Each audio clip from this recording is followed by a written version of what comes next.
Monggo Baik, Pak terima Jiran. kasih Pak Budi. Penjelasannya komprehensif, detail sekali ini mengenai Iya, kan nih. blockchain, Zoom nih. mengenai legalnya, dan juga sampai kesimpulan tentang Iya, ya, nilai mengodok kacau. intrinsik, nilai trust. Oh. Satu lagi apa tadi? Baik, Bapak Ibu sekalian, ini sangat menarik sekali, dan bahkan mungkin saya yakin akan menimbulkan banyak pertanyaan bagi Bapak Ibu sekalian yang ingin mempertanyakan lebih lanjut beberapa poin atau secara global. Saya persilahkan. Iya. Saya persilakan. Selamat malam, Pak. Pertanyaan yang pertama, Pak Jiran. silakan. Baik, Selamat malam, silakan Pak Jiran. Pak Made Danu. Iya. Apa kabar, Iya. Pak? Woi, luar biasa. Sehat. Ya, oke, silakan Pak Danu. Iya. Terima kasih banyak. Jadi selamat malam Pak Budi, Pak Silakan, Jiran, Pak. Monggo. teman-teman semua ya. Maaf tadi Malam. saya di perjalanan kok link yang lama saya klik tidak bisa gitu. Sampai di rumah saya telepon Pak Artayo, oh link baru Pak Danu. Jadi hanya sebagian bisa mengikuti Pak Budi ya. Terima kasih atas penjelasannya. Saya tanyakan di sini, kalau tadi Pak Budi bilang ya, dari segi jaminan gitu. Kalau OS ini jaminnya pada memang emasnya gitu. Nah, sehingga kan punya nilai yang dia. Jadi kalau Fiat punya, kemudian OS-nya apa? Sebab dulu waktu One itu presentasinya itu ada jaminan emas, saya dengar itu gitu. Sehingga aman kan gitu ya. Apa sekarang setelah diambil alih ini masih ada jaminan emas. Itu yang pertama. Yang kedua, terus KYC-nya ini itu gimana? Apa yang sudah kita KYC-nya sudah berlaku apa memang harus di blockchain itu? Sebenarnya penjelasan Pak Budi itu. Berarti kalau di blockchain berarti kita mengulang nggak lagi KYC-nya itu kan gitu ya. Nah, karena kalau Pak Budi bilang tadi ini baru di luar blockchain ini. Terus yang ketiga ini bahwa pertanyaan saya bagaimana peluang OS untuk ke depan tinggal berproses dan waktu, apakah ada jaminan berapa persen kita akan menjadi alat transaksi, kan itu harapan kita Pak Budi. Nah, sehingga apakah misalnya berapa persen, misalnya 70%, apalagi 100% gitu, sesuai dengan kriteria tadi kan hampir semua itu memenuhi persyaratan OS kita, dibanding dengan misalnya katakan yang top sekarang kan kriptonya Bitcoin. Kalau Bitcoin itu ada tadi no kan gitu ya, beberapa tidak memenuhi persyaratan karena mereka fluktuasi harganya memang tidak bisa stabil kan gitu Pak. Itu pertanyaan saya Pak Budi, terima kasih banyak. Semoga ada pencerahan dan memang ada sebuah kepastian ke depan dengan catatan asal sudah didukung oleh ekosistemnya itu. Terima kasih Pak. Pak Udo kembalikan. Terima kasih Pak Danu. Silakan Pak Budi, monggo Pak. Oke, baik Pak Danu, terima kasih atas interaksi pertanyaannya. Terima kasih. Jadi yang pertama, karena persyaratan MiCA ini 1, 2, 3, 4 ini, white paper kita sudah buat. Sebenarnya white paper itu diarahkan harus tertulis bahwa ada penjamin nilai trust-nya, yaitu PT-nya itu. Terus ada audit report. Terus sebelum itu kan kita sudah diminta diaudit ya oleh sebuah auditor perusahaan doang dulu pernah itu. Itu mengandung stok kriptonya di dalam blockchain. Ya Bapak itu. Nah KYC terenkripsi di dalam blockchain untuk mengatasi anti money laundering, pendanaan teroris, dan kita ada OS Unicode-nya di kita itu. Jadi itu memerlukan suatu konsensus on-chain, bukan off-chain. Memang ini bentuknya off-chain semua, tapi harus on-chain. Nah ini kalau kita Polygon doang nggak bisa. Makanya harus punya private blockchain. Ya, itu untuk voting ini diharuskan kita voting. Ya, makanya kita ada suatu memilih 10 internasional grup global committee sama yang country board 180 itu kita diambil votingnya melalui blockchain One kita.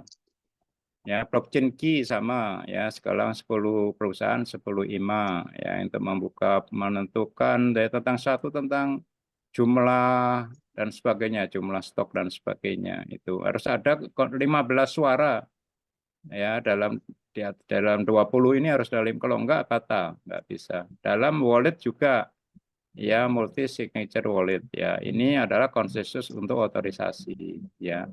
Ini 2, 3, 4 ini semua memerlukan konsensus blockchain. Nah, ini nggak bisa kalau blockchain kita cuma publik, yaitu Polygon. Nggak bisa kalau kita dulu cuma private, ini one. Nggak bisa, harus dua-duanya digabung. Makanya ada blockchain hybrid untuk optimalisasi dua-duanya ini dan keamanannya. Nah, kita sebagai pemegang, ya kita sangat bersyukur bahwa perusahaan sudah mau migrasikan ke publik sehingga kita sekarang hybrid. Kalau di private sangat berisiko karena ini dikendalikan oleh perusahaan walaupun peer-to-peer terbatas. IMA aja, ya tertutup gitu. Ya. Ya ini masih berisiko, bisa ditutup. Dari dulu kalau perlu ditutup ya sudah selesai. Ya tapi kita ke Polygon udah nggak bisa. Ini sudah ke network blockchain, ini sudah sangat aman kita Pak. Ini loh, ini penting banget ya. Tapi kita nggak ngerti Polygon kok bayar, dan bayarnya dipikirkan gitu. Ya, kita aset kita sudah sini aman dan itu bisa terhubung dengan yang private ini. Makanya hybrid. Nah, gunanya yang private ini untuk bisa diaudit kita, ya bisa KYC kita bisa jelas dan untuk voting kita bisa. Nah, public itu keamanan kita kayak di blockchain Polygon yang diantara adalah proof of stake yang pemegang sahamnya ini tadi saya jelaskan. Ya mayoritas memang partner dan PT memang disediakan. Kalau partner yang betul-betul ngerti ini, ya kok dikasih sedikit nggak mau Pak. Kalau nggak dipakai ini harus dipakai gede. Lah Pak Jiran, lah nanti kita dikendalikan pam dan ya dimainin harga. Lah itu kan yang 10.000 itu. Ini nggak bisa.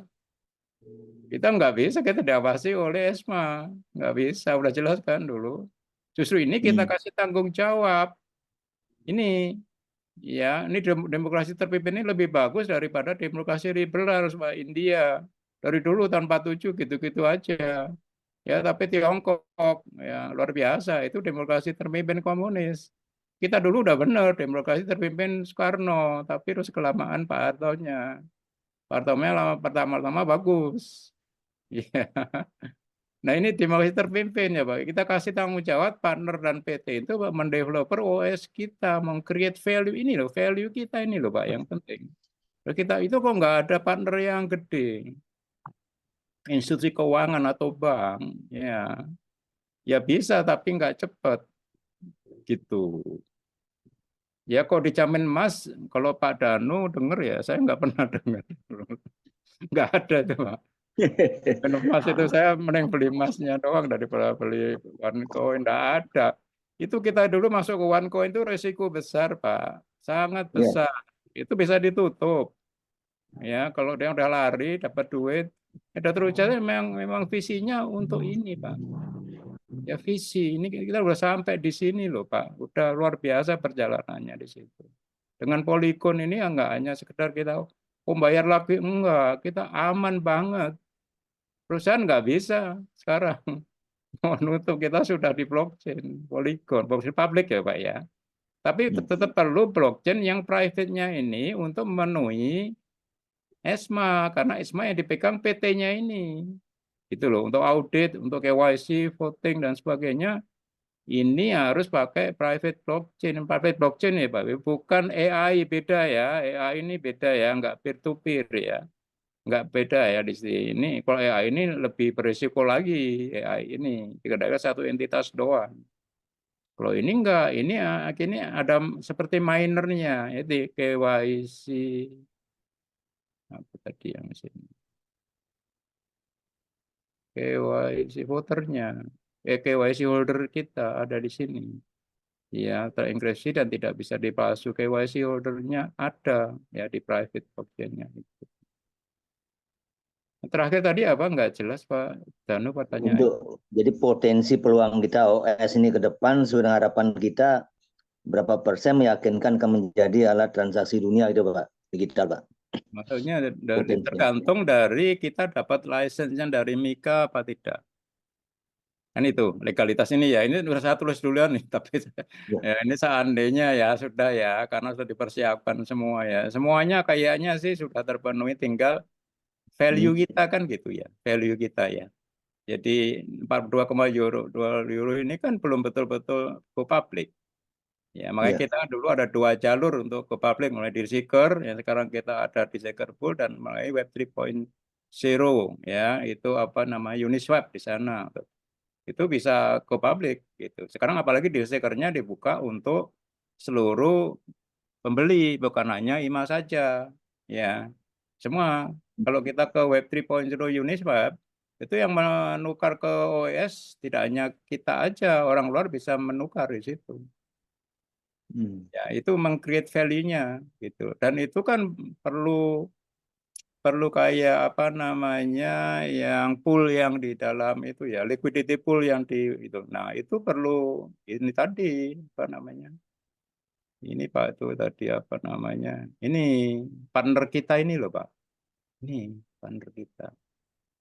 Lah mereka tahu semua nilai ini loh, Pak. Nilai ini. Ini loh, Pak, ini. Ini penting banget. Ya, apa yang mendasari walaupun gitu di belakang itu ada apa? Ini sebetulnya. Ada ini. Makanya saya kasih merah-merah ini yang mereka minati oleh oleh apa namanya partner-partner yang gede. Kamu di belakangnya apa gitu.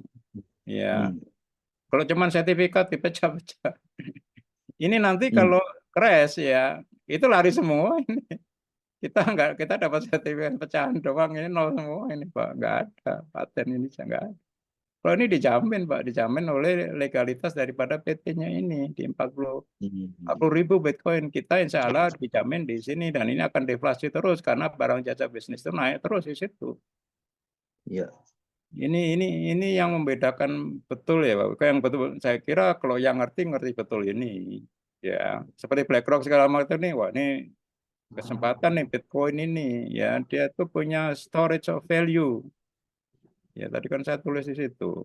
Ya, of value seperti emas. Nah, ini saya manfaatkan, saya bikin apa tuh namanya ETF kan gitu. Nah, itu kita ini koin ya, blockchain murni yang punya storage value walaupun unstable koin ini. Akhirnya ini didanai oleh BlackRock dan sebagainya, dapat izin sekuritas ETF dari SEC. Terus, nah, begitu dapat izin jebret, itulah NINT dia kan gitu Pak. Nanti ini mana ya? Menjadi menjadi penyangga terbawah, harga yang terbawah ini sini.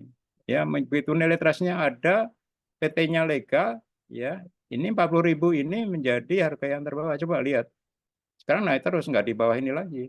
Nah, kita sama, begitu nanti dapat harga sekian legal, ini yang harga terbawah kita. Walaupun crash nggak akan kan dijamin oleh barang jasa. Ini diambil oleh fiat. Yang nggak dijamin yang enggak itu.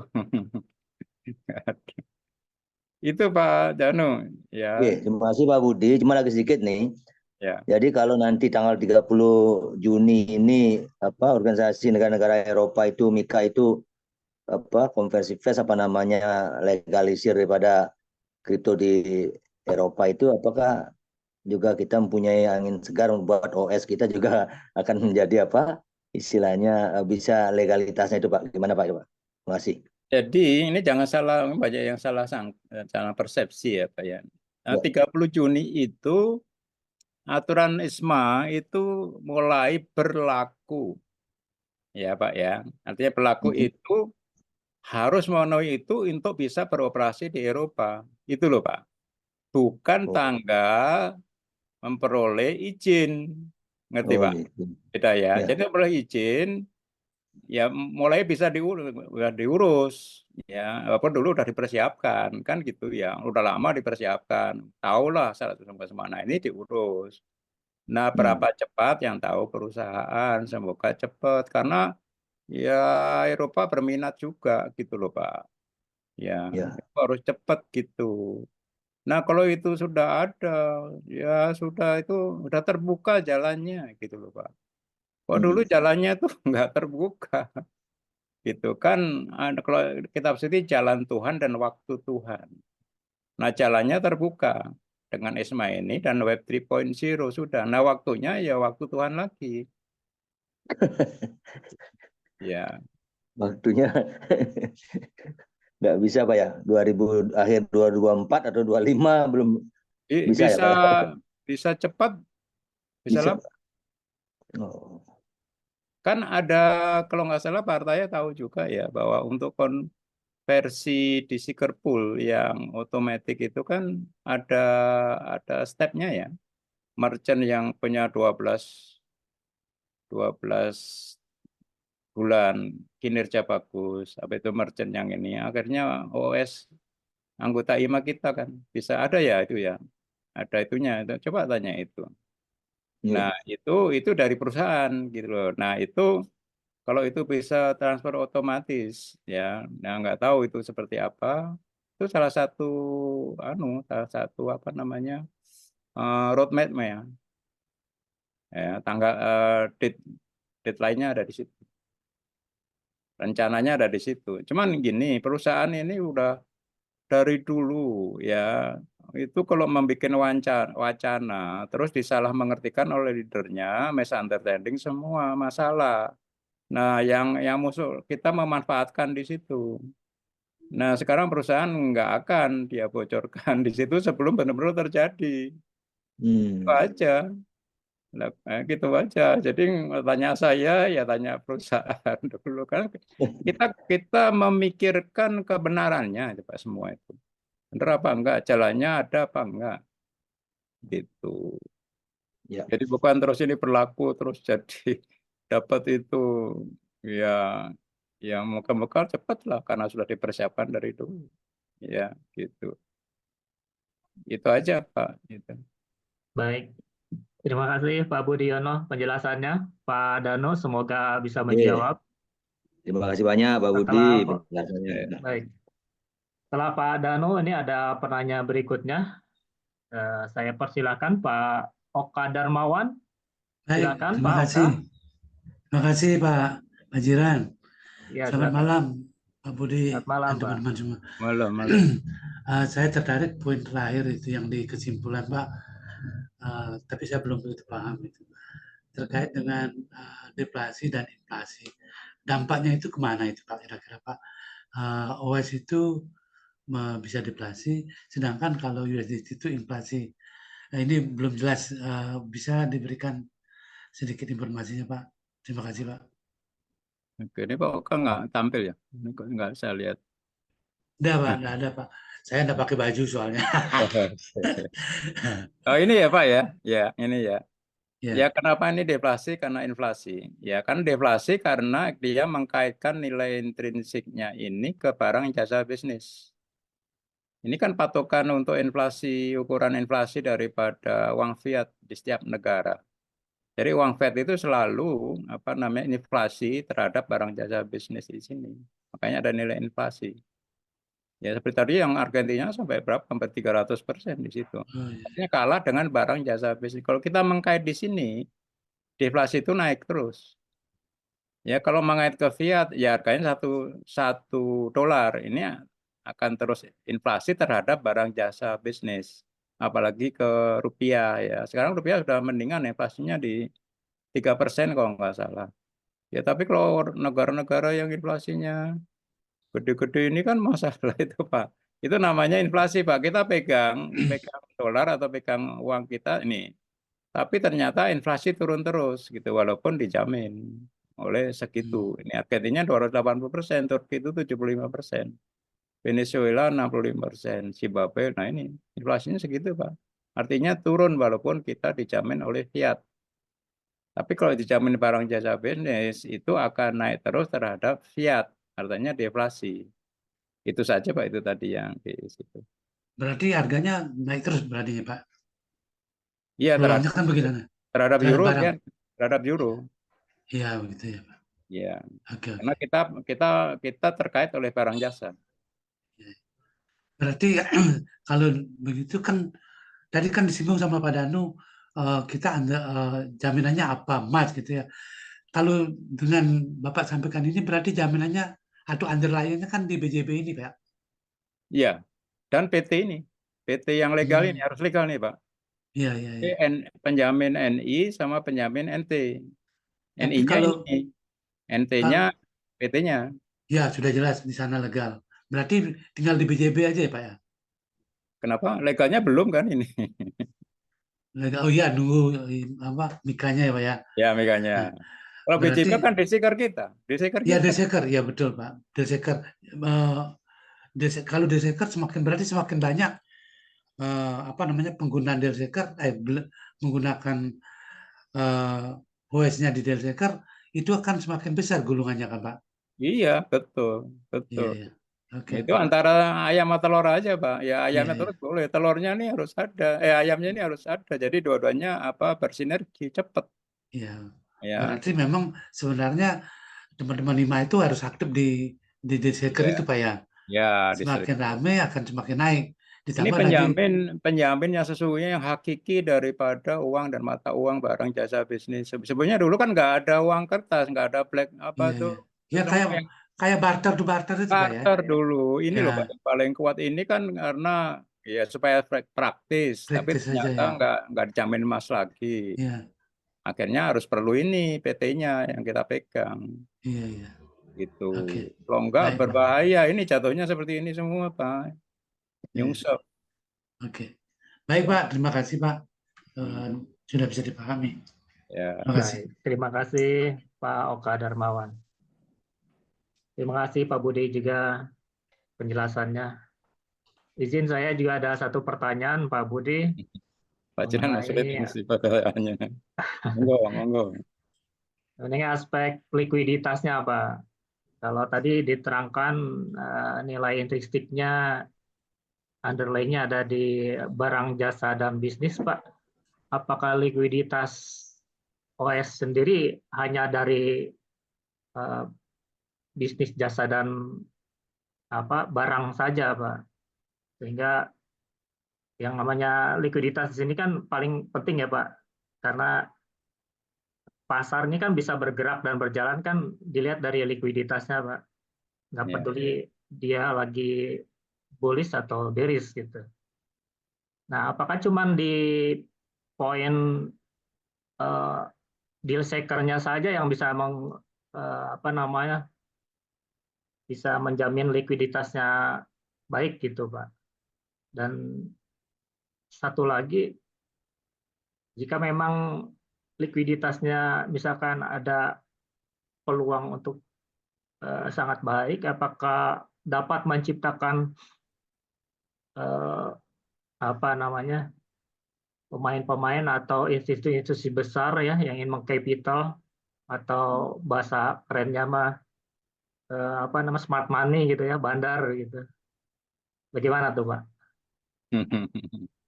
Iya Pak Jiran, ini pertanyaannya gampang-gampang susah ya. Itu ayam sama telur duluan mana itu aja sebenarnya. Ya telurnya ini di shaker, wajib semua IMA. Ya Pak, karena itu ya. Nah sekarang ayamnya ini partner ini satu. Ini ya, yang satu ini. Ya, ini kalau kita ini akan sampai sekarang udah pasti andal ya, karena si Melo udah bilang nanti bentar lagi dimunculin gitu. Saya kan menyimak dia gitu ya, sama saya siapapun yang ngomong saya simak lah apa itu ya kuncinya. Ya, tapi itu kapan dia akan bergerak ya atau dia legal setelah Mika itu gitu loh. Jadi ayamnya itu di Mika itu. Nah, likuiditas itu sangat penting. Ya, itu adalah perputaran uang di deal shaker. Makanya ada deal shaker pool. Satu lagi yang itu yang membumi. Yang melangit adalah Web 3.0 melalui Uniswap. Ada liquidity pool di sana juga gitu. Ya, jadi kalau ada yang menggerakkan ini nanti, ya, ya kalau di recycle ya perusahaan-perusahaan ya apa namanya manufacturer semua terutama yang di Tiongkok dan di Korea ini ikut join sebagai merchant. Ya dia akan percaya di situ. Nah terus ke dalam di dalam apa namanya blockchain yang melangitnya itu Uniswap itu kan terbuka untuk semua untuk membeli OS dari sana.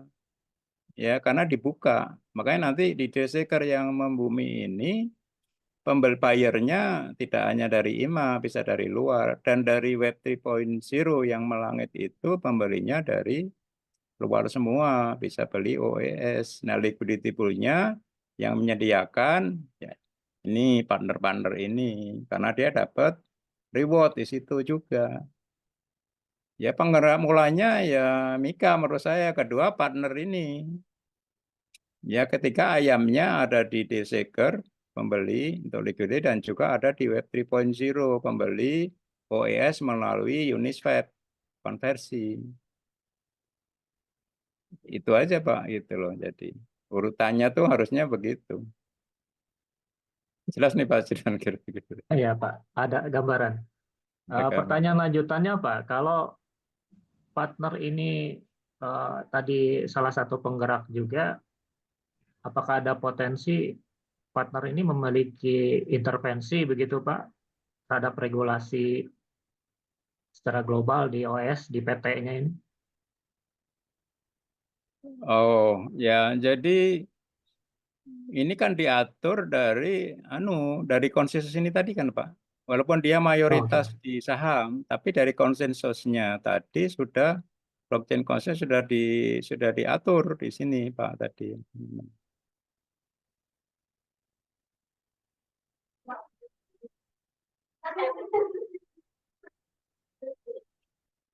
Ini untuk voting ini, untuk blockchain key-nya sudah diatur 10 PT, ya 10 IMA.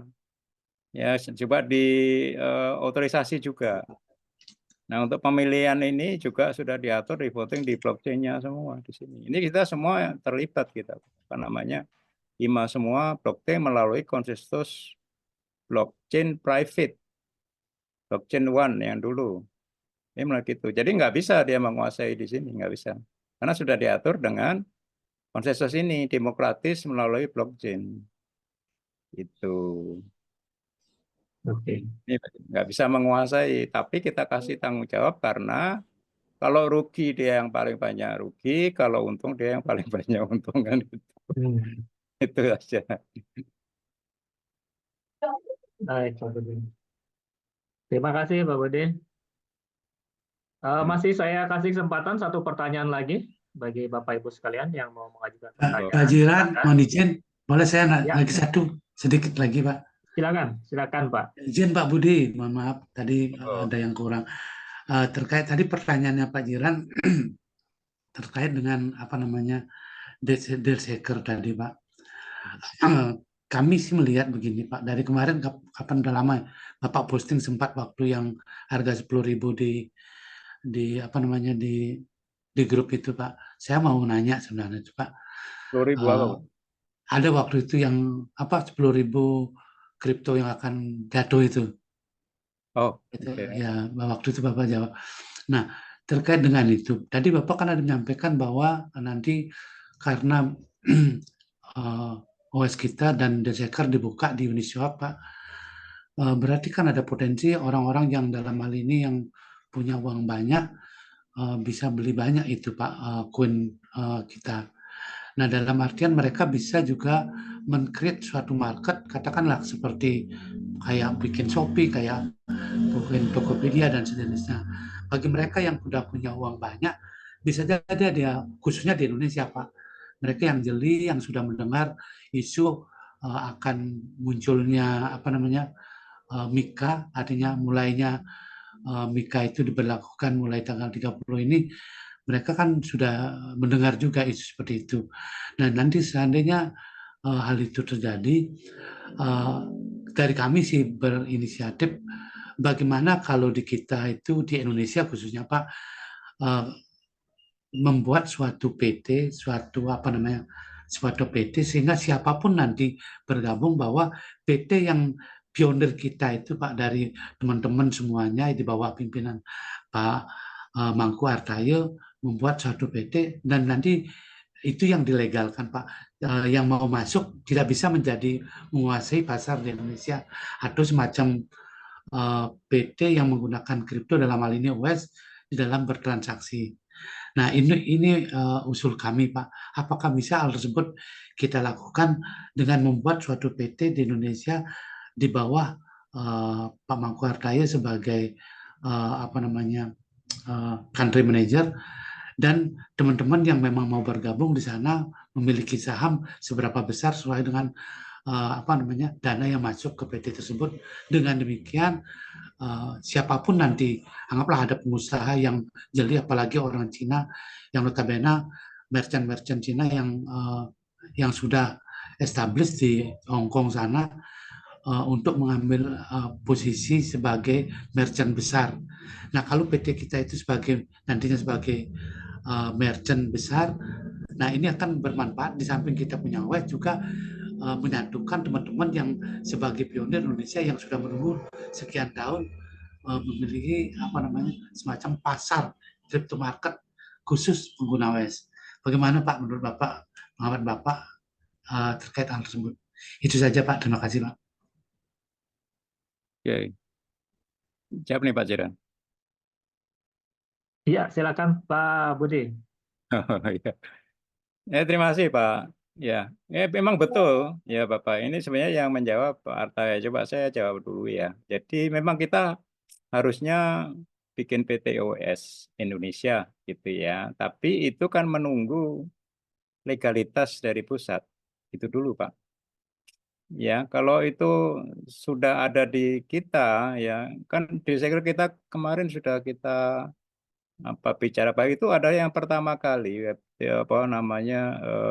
decentralized yang Web 3.0 ya, tokenomic itu.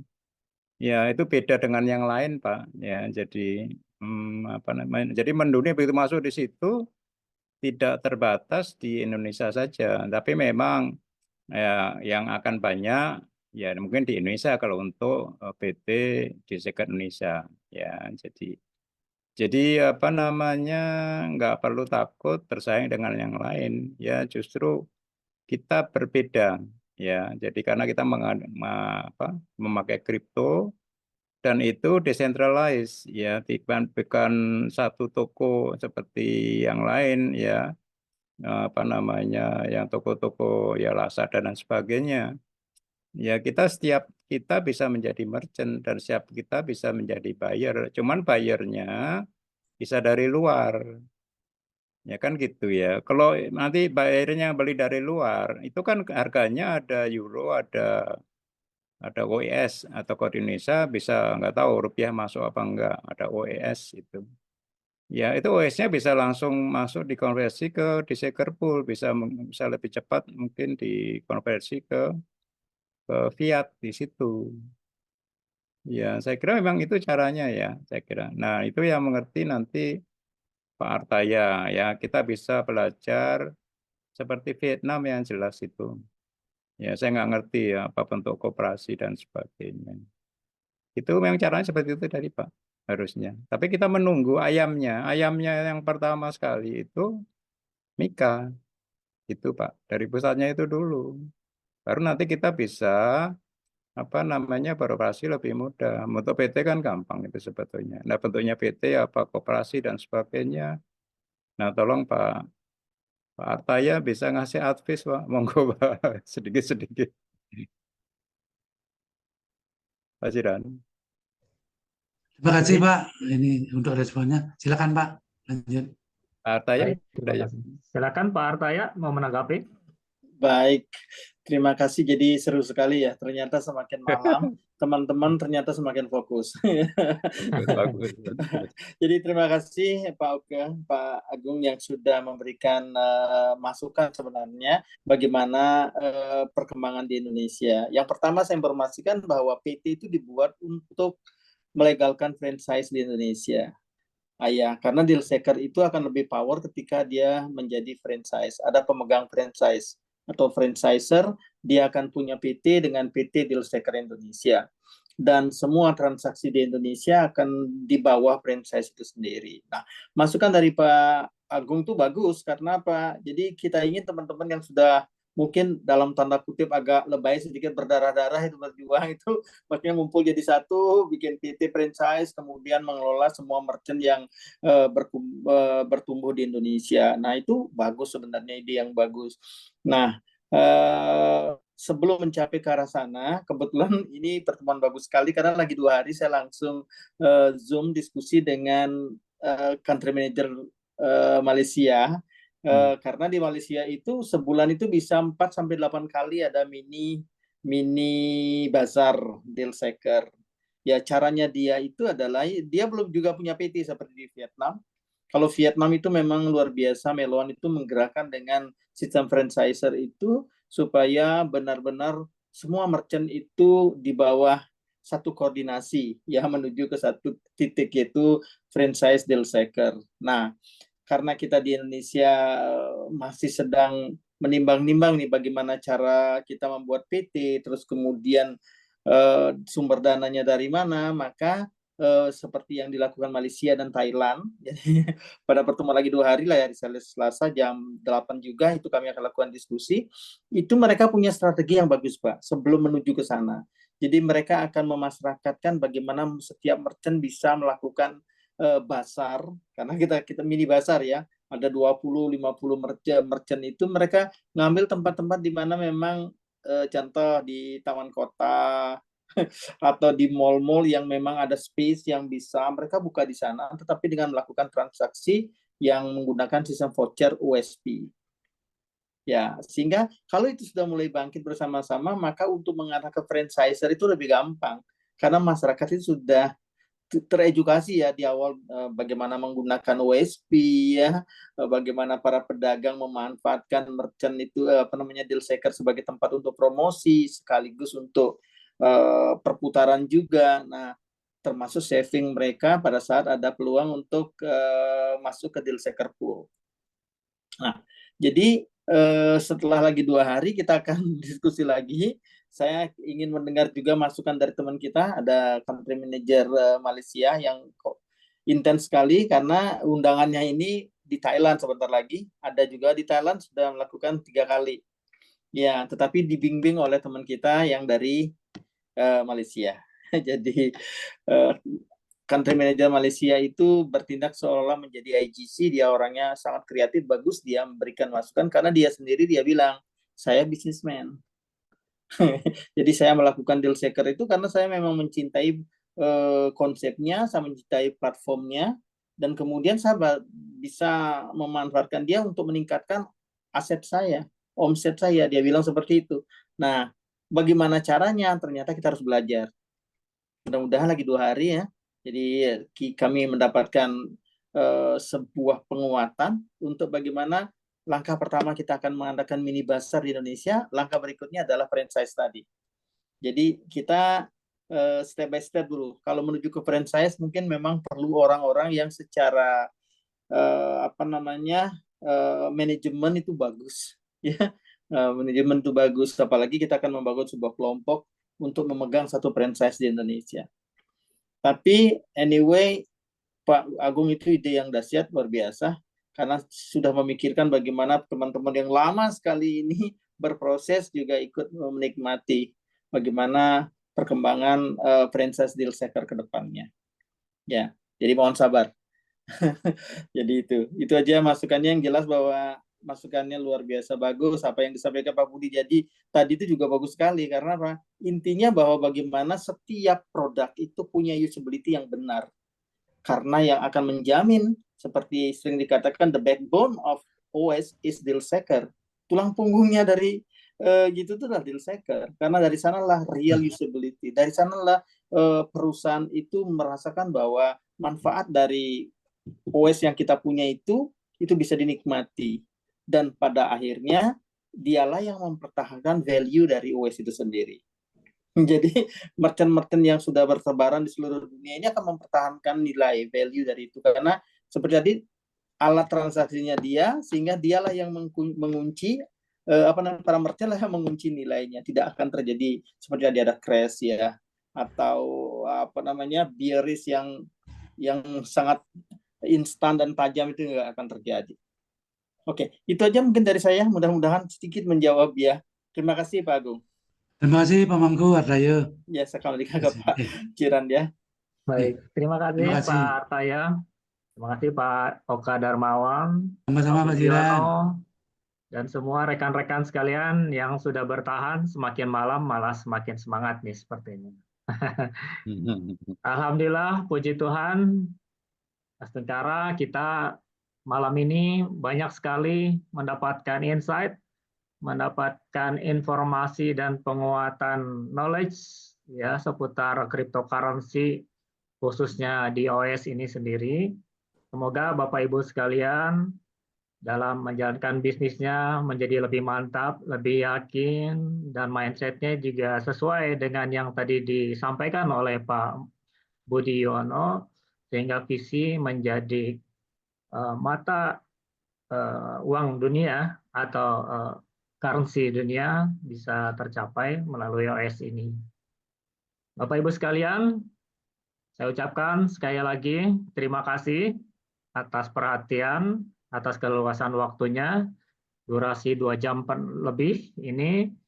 Semoga bermanfaat untuk kita semua, dan doa saya juga kepada khususnya pada Pak Budiono yang selalu senantiasa memberikan sharing.